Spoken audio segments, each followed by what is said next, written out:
He scored 46 points in a win over the Grizzlies yesterday. Golden State clinches the 8.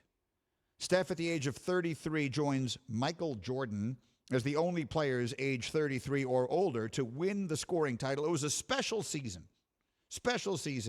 for Steph Curry. And again, I've said many times that the problem with the NBA MVP award, and maybe to some degree the MVP award in all sports, but clearly in the NBA, I think, is that it has become a narrative award.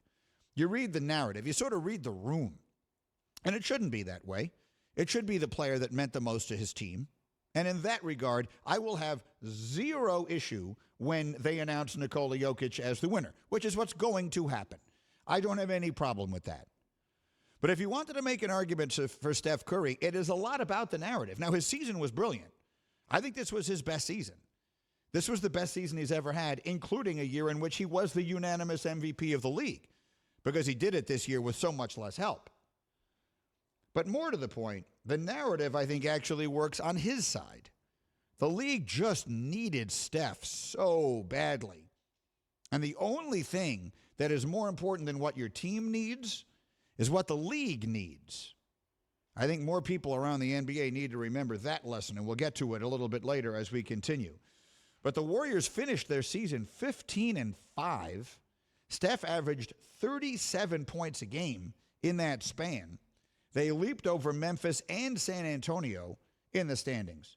So Steph Curry had a brilliant season. We got Steph versus LeBron in the play-in on Wednesday night, and let's see where it goes from there. This was a difficult NBA regular season in so many different ways. Let's hope they give us something to get excited about over the next few months. A few other numbers to wrap up the season. While you weren't noticing this, Kyrie Irving had one of the greatest seasons in NBA history. Now, he did it whilst taking a lot of time off for a variety of different reasons that I just don't feel like talking about anymore, as far as the whole playing, not playing. The world doesn't need to hear me yelling and screaming about that anymore. Let's talk about Kyrie's season. He shot over 50% from the floor, 40% from three, and 90% from the line. He joins Larry Bird, Steph Curry, and Kevin Durant as the only players to go 50, 40, 90 in a season in which they average at least 25 points a game. Let me say that again. The whole history of the sport. Now, obviously, it can't go back that far because it includes three-point percentage, and there hasn't been a three-point shot all that long. So this doesn't go back to, I'm just making up names now, Bob Cousy, Jerry West, Oscar Robertson. None of them had a three-point line. But it goes back 40 years.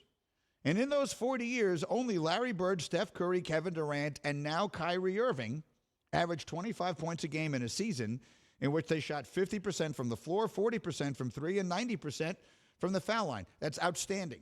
Kyrie Irving is a brilliant player. I've said it a million times.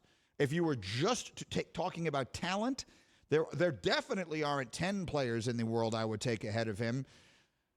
I can't sit here and say he'd be top 5, but he would not be that far away. I would put him, if all I needed was someone to help me win, I would put him a lot higher on the list of great players in the sport than I think most other people would.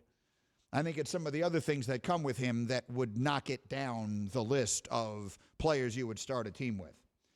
I also want to make a quick note here about the unbelievable season that the New York Knicks had. I grew up a Knicks fan, probably more than any other team, which is to say even more than the Jets. I lived and died with the Knicks. And the last 2 decades have been so horrific that I lost a lot of that. My issues with the leadership of that team were, to say the least, challenging.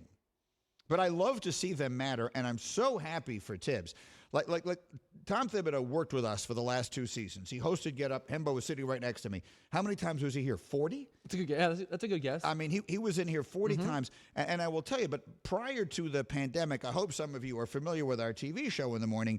But prior to the pandemic, we're all sitting in the same room. And we all get here 6 o'clock in the morning. We don't go on the air till 8.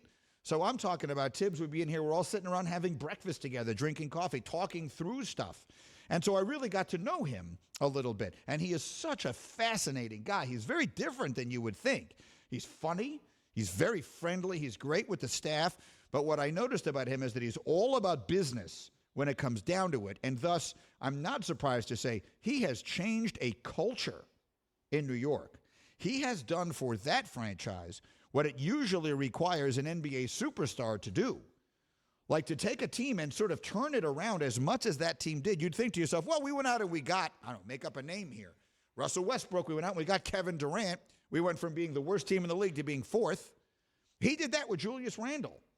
Julius Randle isn't that. Or at least no one thought he was that. No one was saying, well, the Knicks have Julius Randle now. They'll be a force to be reckoned with in the Eastern Conference. Tibbs made them that. I give him all the credit in the world. He made that a place great players might consider going. I'm not sitting here telling you they're going to all of a sudden be the place all the free agents are going to want to go. But at least I think they will consider it. And that is a huge step forward. Thank you for watching ESPN on YouTube. For live streaming sports and premium content, subscribe to ESPN+.